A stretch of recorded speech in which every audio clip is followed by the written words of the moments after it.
السلام علیکم ورحمۃ اللہ وبرکاتہ۔ محترم ناظرین و سامعین، اس وقت ہم جامعہ اشاعت العلوم عقل کوہ کے دارالافتاء میں حاضر ہیں اور حضرت مفتی جعفر صاحب ملی حفظہ اللہ سے، جو یہاں کے دارالافتاء کے صدر مفتی صاحب ہیں، ان کی خدمت میں اس وقت ہم لوگ حاضر ہیں۔ تو ہم نے سوچا کہ حضرت کی کچھ نصیحتیں امت کو پہنچ جائیں، ہمارے ناظرین کو پہنچ جائیں۔ مسئلے مسائل کی اس وقت امت کو اور انسانیت کو کتنی ضرورت ہے، علماء سے رجوع کی کتنی ضرورت ہے۔ حضرت کی خدمت میں ادب سے درخواست ہے کہ حضرت ہمارے ناظرین کو مسائل کی اہمیت کے تعلق سے کوئی باتیں بتائیں کہ ان کے دل میں یہ جذبہ پیدا ہو کہ علماء سے رجوع کریں، علماء سے ہر چیز پوچھ کر کریں۔ جیسے ہمارا ایک فیملی ڈاکٹر ہوتا ہے، فیملی مفتی صاحب بھی ہونا چاہیے، تو اس تعلق سے ہمارے ناظرین کی حضرت رہنمائی فرمائیں۔ الحمدللہ رب العالمین والصلاة والسلام علی سید المرسلین وعلی آلہ وصحبہ اجمعین، اما بعد۔ محترم ناظرین و سامعین،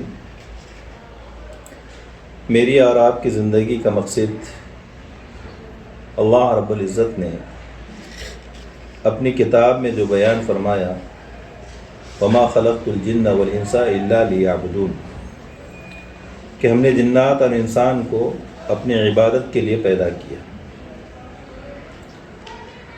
عبادت اسی وقت عبادت ہوتی ہے جب کہ وہ خالص اللہ کے لیے ہو اور نبی کریم صلی اللہ علیہ وسلم کے بتلائے ہوئے طریقے کے مطابق ہو۔ کوئی بھی عبادت اسی وقت قابل قبول ہوگی جب کہ اس کے اندر اخلاص بھی ہو اور طریقہ نبی صلی اللہ علیہ وسلم بھی ہو۔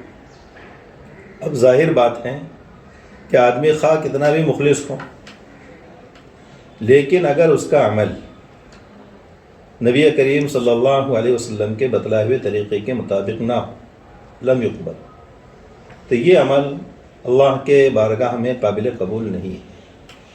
تو معلوم یہ ہوا کہ کسی بھی عمل کے اللہ کے یہاں قابل قبول ہونے کی دو شرطیں ہیں۔ ایک تو یہ کہ وہ عمل اخلاص پر مبنی ہو، اور دوسرے یہ کہ وہ عمل نبی کریم صلی اللہ علیہ وسلم کے بتلائے ہوئے طریقے کے مطابق ہو۔ تو ہمارے اعمال اسی وقت موافق سنت ہوں گے، آپ کے بتلائے ہوئے طریقے کے مطابق ہوں گے، جب کہ ہم اپنے اعمال میں دینی اصولوں کو، شرعی ہدایات کو اور آپ کی رہنمائی کو پیش نظر رکھیں۔ اور یہ بات اس وقت تک ممکن نہیں ہے جب تک کہ آدمی کسی کے سامنے ظان و تلمس تہ نہ کرے، ایک لمبا عرصہ کسی کی صحبت میں رہیں، علم دین کو حاصل کریں، یا پھر اگر یہ ممکن نہیں ہے تو علماء کی، صلحاء کی، بزرگان دین کے صحبت کو اختیار کریں، ان کے سامنے اپنے معاملات کو پیش کریں اور ان معاملات سے متعلق وہ جو شرعی ہدایات دیں اور شرعی طور پر جو رہنمائی کریں، اپنے معاملات ان اصولوں، ان ہدایتوں اور ان رہنمائی کے مطابق کر لیں، تب جا کر ہمارے یہ اعمال، ہمارے یہ کام سنت کے موافق ہو سکتے ہیں۔ آج چونکہ نت نئے مسائل پیدا ہو رہے ہیں، چاہے عقائد سے متعلق ہوں، عبادات سے متعلق ہوں، معاملات سے متعلق ہوں، معاشرت سے متعلق ہوں، تو اس دور میں بالخصوص عوام الناس کو اس بات کی سخت ضرورت ہے کہ اپنا رابطہ علماء سے رکھیں، علماء سے رجوع ہوں اور پوچھ کر کریں کوئی بھی مسئلہ۔ اس لیے کہ قواعد الفقہ کا ایک قاعدہ ہے کہ لا يجوز لمسلم ان يعمل عملا او يفعل فعلا حتى يعلم حکم اللہ فیہ۔ کسی بھی مسلمان کے لیے کوئی عمل، کوئی کام کرنا اس وقت تک جائز نہیں ہے جب تک کہ اس عمل اور اس کام سے متعلق حکم شرعی کو معلوم نہ کرے۔ تو پہلے حکم شرعی کو معلوم کرنا ہے، پھر اس کے بعد اس حکم کے مطابق اس عمل کو کرنا ہے۔ ہوتا یہ ہے کہ ہم پہلے کرتے ہیں بعد میں پوچھتے ہیں، اس پہ ہونا کیا چاہیے؟ پہلے پوچھیں بعد میں کریں، جیسا کہ اللہ رب العزت کا ارشاد ہے فَاسْأَلُوا أَهْلَ الذِّكْرِ إِن كُنتُمْ لَا تَعْلَمُونَ۔ اگر تمہیں معلوم نہیں ہے کسی عمل کا حکم یا کوئی عمل کے متعلق شرعی ہدایات کا آپ کو پتہ نہیں ہے تو اہل ذکر سے، اہل علم سے پہلے پوچھو، تو پوچھو پھر کرو۔ لیکن ہوتا یہ ہے کہ کرتے پھر پوچھتے۔ ایک آدمی طلاق کا طریقہ معلوم نہیں کرتا ہے، 3 طلاقیں وہ دے دیتا ہے اور پھر اس کے بعد مفتی صاحب کے پاس آ کر کہتا ہے کہ میں نے غصے میں اپنی بیوی کو 3 طلاقیں دے دی، اب آپ کوئی راستہ بتائیے۔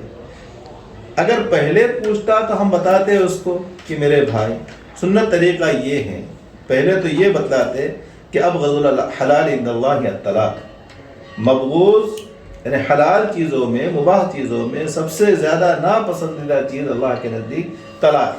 پہلے تو اس کو منع کرتے ہیں، لیکن اگر ضرورت ہے، ایسی نوبت آ گئی ہے کہ اب جو تو جدائیگی کے علاوہ، فرقت کے علاوہ کوئی راستہ نہیں ہے، تو پھر ہم اس کو سنت طریقہ بتلاتے ہیں کہ سنت طریقہ یہ ہے ان یطلقھا فی طہر لم یجامعھا فیہ، کہ ایسے طہر، ایسی پاکی کی حالت میں ایک طلاق دے جس میں اس نے اس سے صحبت اور قربت نہ کی ہوں، اور پھر اس کو چھوڑ دے یہاں تک کہ اس کی عدت گزر جائے۔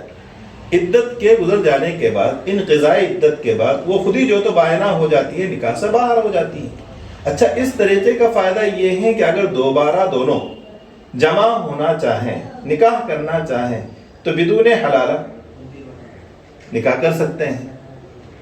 ایک طلاق رجعیہ آپ نے دی، انقضاء عدت کے بعد وہ بائنہ ہو گئی، پھر دوبارہ اگر نکاح کرنا چاہے آپ سے رضامندی کے ساتھ تو نکاح ہو سکتا ہے، حلالے کی ضرورت نہیں ہے۔ لیکن ہوتا یہ ہے کہ لوگ 3 طلاقیں ایک ساتھ دے دیتے ہیں اور دے کر پھر جو تو پوچھتے ہیں کہ اب کوئی راستہ نکالیے، میرا گھر آباد اجڑ جائے گا، بچے پریشان ہو جائیں گے، یہ ہے وہ ہے، مستقل جو ہوتا پھر ان کی پوری اسٹوری ہوتی ہے۔ اور مفتی سے یہ خواہش رکھتے ہیں کہ کوئی راستہ نکالے۔ میرے بھائی تمام راستے تو پہلے سے بند کر کے آیا اور اب کہہ رہے ہیں کہ کوئی راستہ نکالو، یہ تو کوئی حل نہیں ہے۔ تو عوام سے میں یہ اپیل کروں گا کہ اپنے معاملات میں پہلے علماء سے رجوع کریں، علماء کی رہنمائی میں اپنے معاملات کو انجام دیں، تو اس میں دنیا کی بھی بھلائی ہے اور انشاءاللہ آخرت میں بھی نجات ہوگی۔ والسلام علیکم ورحمۃ اللہ وبرکاتہ۔ ماشاءاللہ تبارک اللہ، حضرت نے اپنی گراں قدر قیمتی نصیحتوں سے ہمیں نوازا۔ حضرت یہاں دارالافتاء میں تقریباً 16 سال سے خدمت انجام دے رہے ہیں اور جامعہ میں تقریباً 37 سال سے حضرت کی خدمات ہیں۔ اللہ تبارک و تعالی حضرت کی ان خدمات کو شرف قبول بخشے اور حضرت کی ان نصیحتوں پر ہمیں امت کو عمل کی توفیق نصیب فرمائے۔ حضرت بہت بہت ممنون ہے، جزاکم اللہ۔ السلام علیکم ورحمۃ اللہ وبرکاتہ۔